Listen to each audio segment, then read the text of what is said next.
Eri lajeilla sukupuoli määräytyy eri tavoin, ja tässä käydään läpi muutamia esimerkkejä sukupuolen määräytymisestä. Nyt yksi tapa sukupuolen määräytymiseen lajistossa liittyy sukupuolikromosomien geeneihin. Nisäkkäillä, joita me ihmisetkin edustetaan, naaraat ovat niitä, joilla sukupuolikromosomit ovat keskenään samanlaisia, kun koirailla ne on keskenään erilaisia. Eli jos ajatellaan vaikka ihmistä, niin ihmisellä on 46 kromosomia, joista 44 on autosomaalisia kromosomeja ja sitten 2 sukupuolikromosomeja. Ja naisilla nämä sukupuolikromosomit ovat keskenään samanlaisia ja niistä käytetään symbolia X, eli nainen on XX-sukupuolikromosomiyhdistelmän omaava yksilö. Vastaavasti sitten miehillä on 44 autosomia ja sitten sukupuolikromosomiyhdistelmä XY. Eli sukupuolikromosomit ovat miehillä keskenään erilaiset. Linnuilla, perhosilla sekä eräillä kaloilla tämä homma onkin päinvastoin. Eli siellä naarailla on sukupuolikromosomit keskenään erilaiset ja koirailla samanlaiset.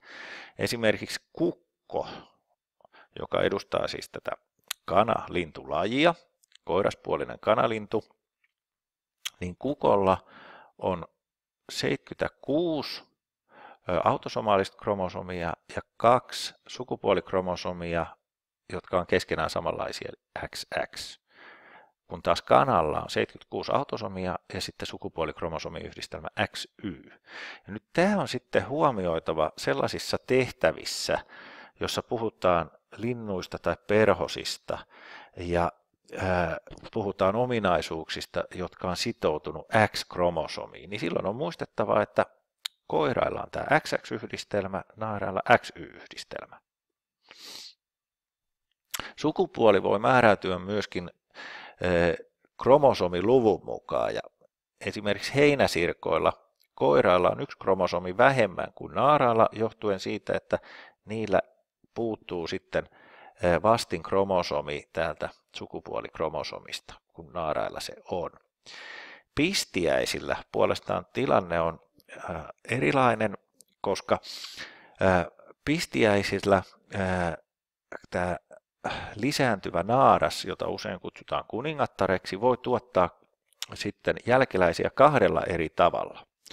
Eli normaali tapa on se, että tämä munasolu hedelmöityttyään sitten koiran tuottamalla sukusolulla kehittyy yksilöksi. Ja tällöin tämä jälkeläinen on perinnyt sekä siltä äidiltään että isältään nämä kromosomit, ja tällöin se kromosomisto on kaksinkertainen eli diploidinen. Nyt pistiäisillä tämmöinen yksilö on aina naaras.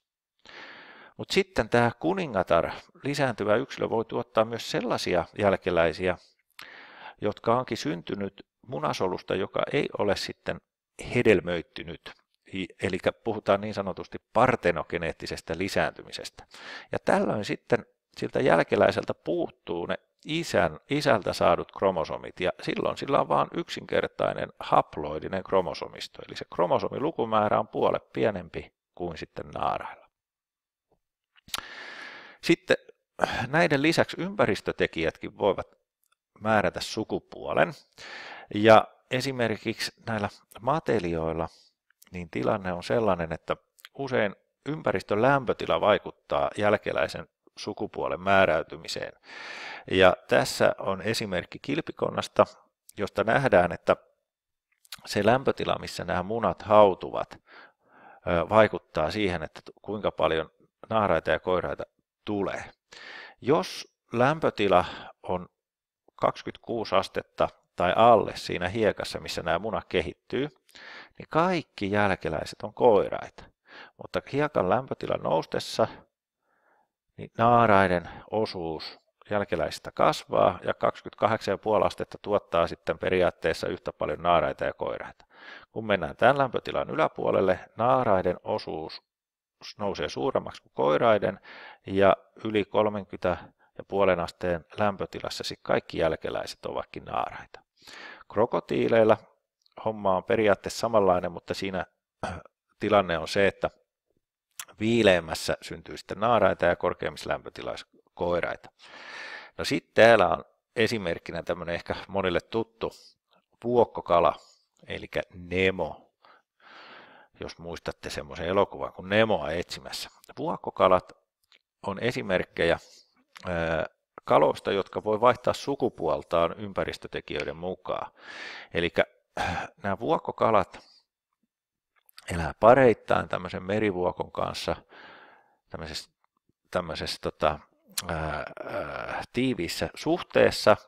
Jos käy niin, että tämä naaraspuolinen vuokkokala kuolee, niin se koiras muuttaa itsensä naaraaksi ja sitten ottaa itselleen uuden koiraskumppanin siitä ympäristöstä.